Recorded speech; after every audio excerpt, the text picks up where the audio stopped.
வணக்கம் friends, welcome to Dakshata சமையல். இன்றைக்கி நம்ம வீடியோவில் என்ன பார்க்க போகிறோம், நாங்கள் ஸ்வீட் கார்ன் சைனீஸ் சுண்டல். வாங்க அது எப்படி செய்கிறதுன்னு வீடியோக்குள்ளே போய் பார்க்கலாம்.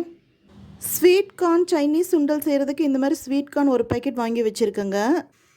அடுப்பில் ஒரு பாத்திரம் வச்சுருக்கேங்க. அதில் 1 லிட்டர் தண்ணி விட்டுருக்கேன். நல்லா கொதிக்கட்டும். அதில் 1 டீஸ்பூன் உப்பு விட்டுக்கலாங்க. தண்ணி கொதித்ததும் நம்ம இந்த ஸ்வீட் கார்ன் உள்ளே போட்டு வேக வச்சுக்கலாங்க. பாருங்கள், ஸ்வீட் கார்ன் வெந்தது போதும். இப்போ நம்ம அடுப்பு ஆஃப் பண்ணிவிட்டு நல்லா தண்ணி வடிச்சுக்கலாங்க. பாருங்கள், வெந்த இந்த ஸ்வீட் கார்னில் நல்லா தண்ணி வடித்து எடுத்துட்டோம். இப்போது இந்த கப்பில் 3/4 கப் கார்ன்ஃப்ளவர் மாவு போட்டுக்கலாங்க. 1 டீஸ்பூன் உப்பு, 1/2 டீஸ்பூன் ஒயிட் பெப்பர் எல்லாத்தையும் நல்லா மிக்ஸ் பண்ணிக்கலாங்க. அளவாக 1 டீஸ்பூன் மட்டும் விட்டு பரட்டிக்கலாங்க. நிறைய தண்ணி விடக்கூடாது. பாருங்கள், ஆயில் சூடாயிருச்சு. இப்போ நம்ம இந்த ஸ்வீட் கார்னை பொரிச்சு எடுத்துக்கலாம். பொரியும் போது எப்படியும் தெரிக்குங்க, அதனால நம்ம மூடி போட்டு க்ளோஸ் பண்ணிடலாம்.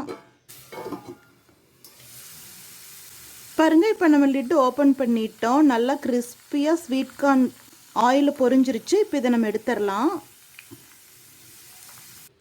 பாருங்கள், எல்லாத்தையும் இந்த மாதிரி கிறிஸ்பியாக பொரிச்சு எடுத்துட்டோம்.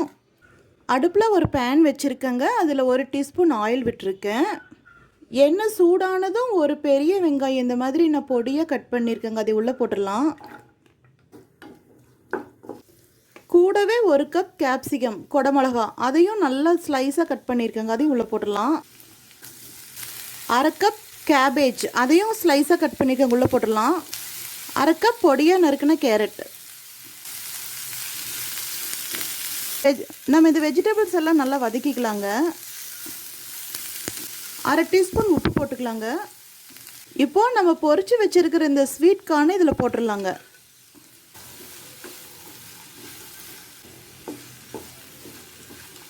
நல்லா மிக்ஸ் பண்ணிக்கலாங்க.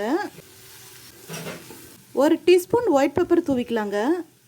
நல்லா கலந்து விட்டுக்கலாம். எல்லா பக்கமும் பெப்பர், சால்ட் எல்லாம் மிக்ஸ் ஆகிற மாதிரிங்க. இந்த ஹெல்த்தியான ஸ்நாக்ஸ் குழந்தைகளுக்கு ரொம்ப பிடிக்குங்க.